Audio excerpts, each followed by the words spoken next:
warahmatullahi wabarakatuh. Pertemuan keempat, mata kuliah pemanenan hutan, program studi kehutanan, Fakultas Pertanian dan Kehutanan Universitas Sulawesi Barat, yang disampaikan oleh saya Fitri Indasari Eshud Ehud. Oke, untuk minggu ketiga, minggu lalu, ini masih tentang kegiatan pemanenan hasil hutan ya. Rangkaian kegiatan yang bertujuan untuk memindahkan kayu dari hutan ke tempat penggunaan atau pengolahan kayu. Jadi untuk pertemuan keempat ini adalah lanjutan dari materi sebelumnya, yaitu tentang kegiatan penebangan dan pembagian batang. Ini juga saya telah memperlihatkan tentang pengertian, pola dan teknik, dan peralatan-peralatannya. Oke, kita melanjutkan materi, yaitu tentang bagaimana teknik-teknik penebangan ya. Nah, untuk teknik penebangan, faktor yang menentukan keberhasilan penebangan itu sendiri ada dua, yaitu pembuatan takik rebah dan takik balas, di mana takik rebah dan takik balas inilah yang akan menentukan kemana arah robohnya pohon itu sendiri. Nah, penebangan itu tidak selalu dilakukan oleh operator ya. Nah, hampir tidak pernah terjadi dilaksanakan bersama-sama oleh dua orang operator.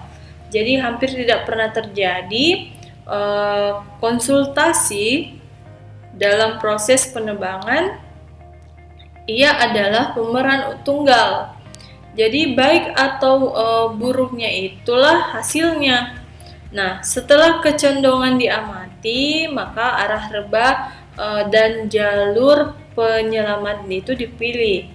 Nah, kemudian medan di sekitar pertimbangan ya tentu saja seperti semak-semak, kemudian akar-akaran di seputar batang itu dibersihkan terlebih dahulu sebelum penebangan dimulai. Baiklah, ini adalah contoh pembuatan takik rebah dan takik balas dalam kegiatan penebangan pohon ya. Oke. Untuk takik rebah, saya kira istilah untuk takik rebah ini kalian baru mendengarkan ya. Istilah ternyata di dalam kegiatan penebangan itu tidak langsung saja kita menebang. Jadi ada teknik-teknik tertentu dengan yang kita istilahkan adalah takik rebah dan takik balas. Apa itu takik rebah? Adalah membuat takikan pada satu sisi batang dan membuangnya menghadap ke arah rebah yang dikehendaki. Nah, dalam hal ini pengamat operator tentu saja menunjang perkiraan operator itu. Nah, variabel apa saja yang dapat terjadi pada sebuah tegakan yang akan ditebang? Misalnya saja yaitu pembuatan takik rebah. Ini adalah langkah pertama, yaitu membuat takikan dulu pada satu sisinya ini, ya, satu sisi batang, dan membuangnya menghadap ke arah rebah yang dikehendaki. Nah, apa fungsi kita membuat takik rebah itu? Yang pertama, pengarah rebahan pohon setelah dilakukan penebangan. Kemudian yang kedua, mengendalikan batang yang sedang direbah menggelincir sesuai bentuk takik agar tidak meloncat. Yang ketiga adalah takik rebah sebagai penuntun terciptanya suatu engsel setelah takik balik dibuat dan mendekati takik rebah. Yang keempat adalah sebagai pencabutan larik serat-serat kayu yang belum seluruhnya terputus pada engsel tersebut. Dan yang terakhir yaitu sebagai pencegah terjadinya ungkitan pada tunggul ya saat larik serat kayu yang seluruhnya belum terputus itu tercabut.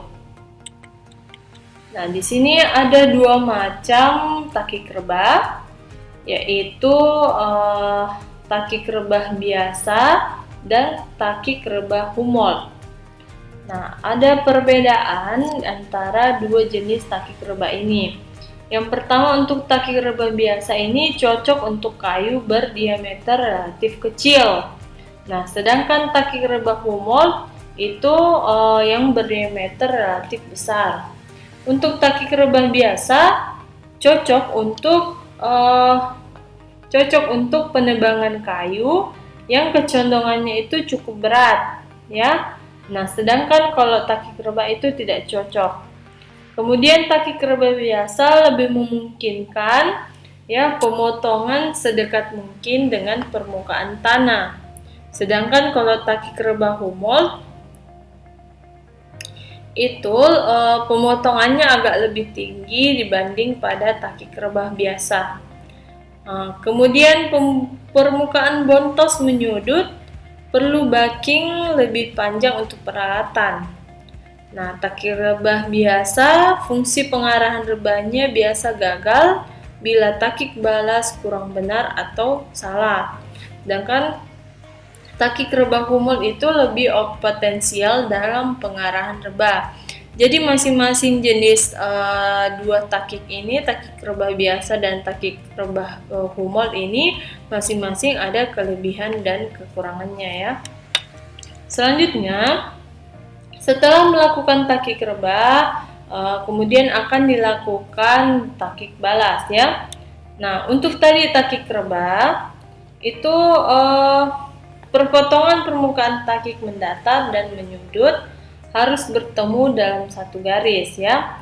Nah, tentu saja untuk takik rebahnya ini itu tidak menjamin secara penuh segaris dengan takik rebah karena banyak faktor-faktor yang mempengaruhi termasuk pada penguasaan teknis operatornya. Namun jika dilaksanakan dengan cermat, kalau itu terjadi biasanya ya pembiasaan arah rebah dalam rentang yang sama arahnya itu disebabkan karena adanya faktor-faktor yang tidak dapat kita amati secara nyata. Selanjutnya takik rebah kemudian akan dilakukan takik balas. Ya, apa itu takik balas? Adalah memotong bagian penampang batang yang belum terpotong dari arah bertolak belakang ya.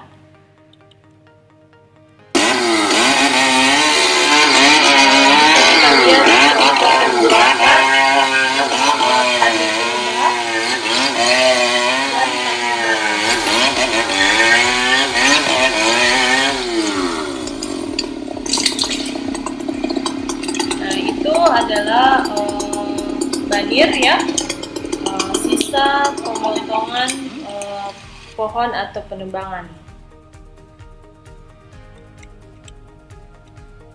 Sebelum takik rebah dibuat, untuk pohon-pohon yang mempunyai banir perlu dilakukan pemotongan atau pengeprasan banir. Nah, tujuan dari pengeprasan banir adalah untuk memudahkan pembuatan takik rebah dan takik balas. Nah, ini adalah contoh banir atau potongan limbah ya. Nah, biasanya kan kita pasti akan melihat sisa-sisa penebangan pohonnya itu seperti ini ya. Nah, pembuatan takik rebah dan takik balas dapat dilakukan dengan menggunakan yang pertama peralatan konvensional ya, yang biasa digunakan yaitu gergaji tangan, kemudian kapak, dan peralatan mekanis yaitu chainsaw. Nah, ini adalah perlengkapan keselamatan yang seharusnya digunakan oleh seorang penebang. yang berupa helm, sarung tangan ya, kemudian pelindung pendengaran, sungkup kaca, bantalan alas, sepatu, dan chainsaw yang dilengkapi dengan rem rantai otomatis. Nah, tetapi pada kenyataannya, kalau kita melihat penebang-penebang di desa-desa itu, ya bahkan mereka tidak menggunakan sepatu ya, tidak menggunakan helm, tidak menggunakan sarung tangan ya, padahal yang sebenarnya ya harus lengkap ya, karena ini untuk keselamatan juga dari regu penebang.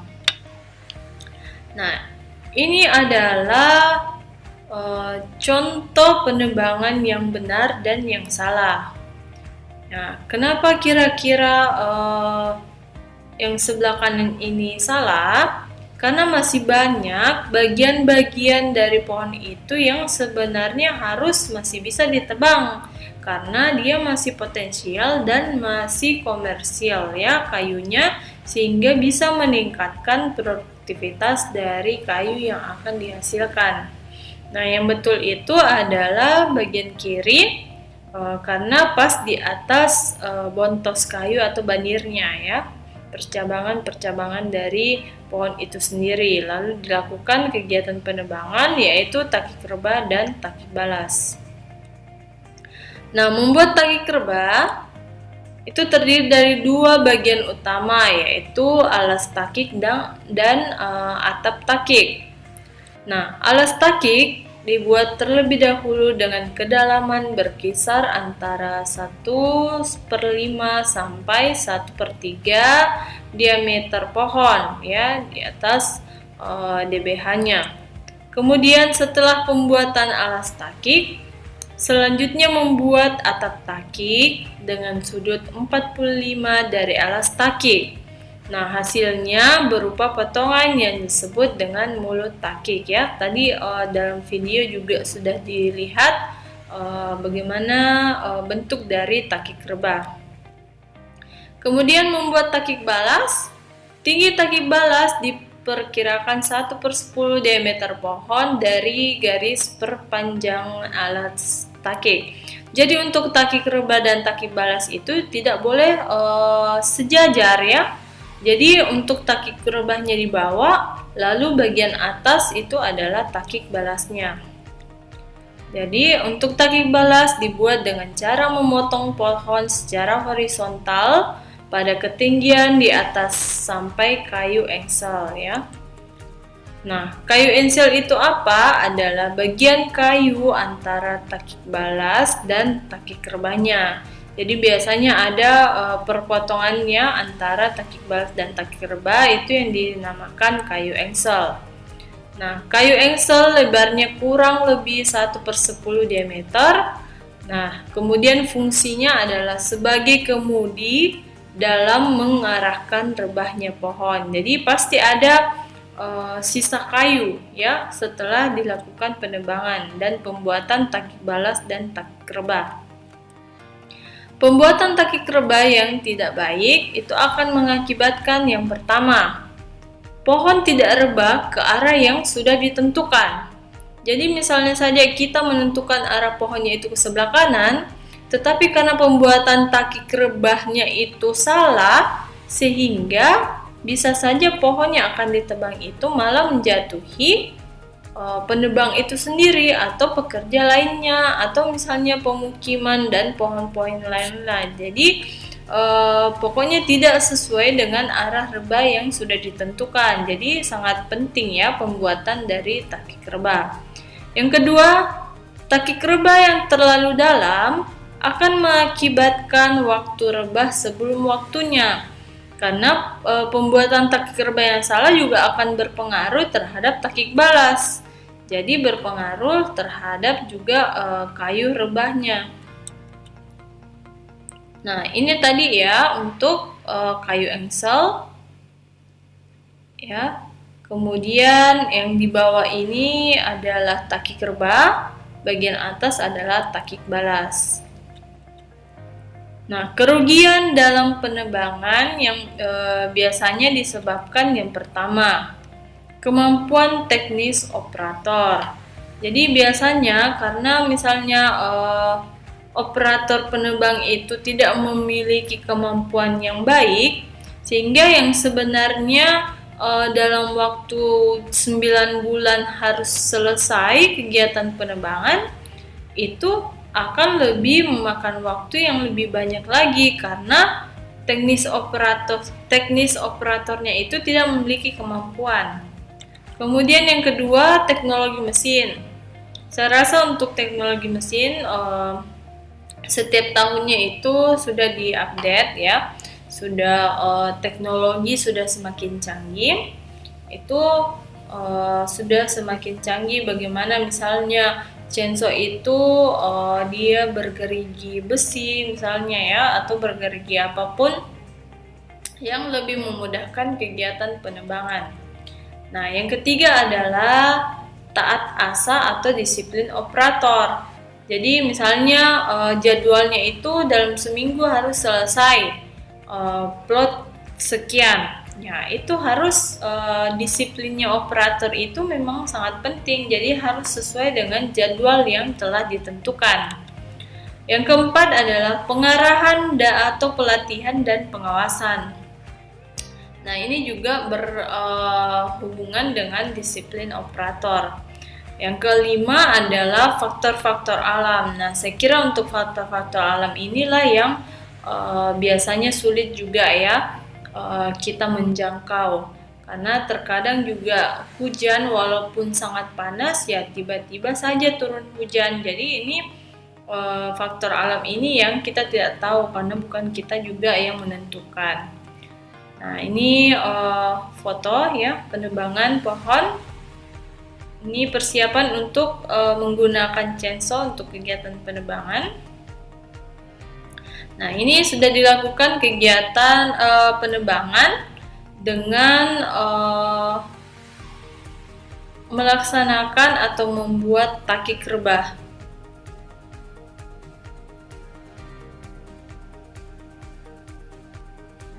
Nah, selanjutnya setelah melakukan atau memotong dengan takik rebah, kemudian dilakukanlah takik balas.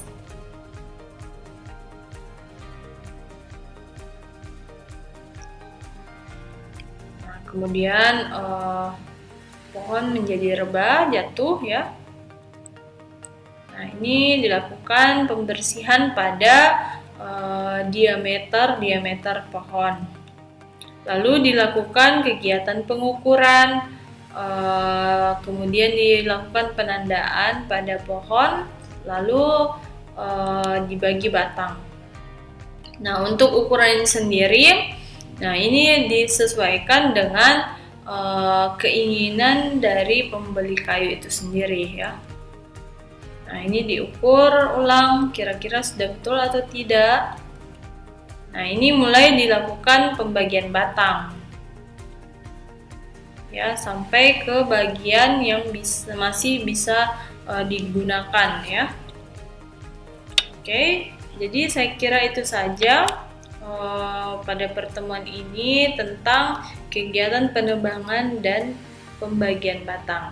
Terima kasih. Wassalamualaikum warahmatullahi wabarakatuh.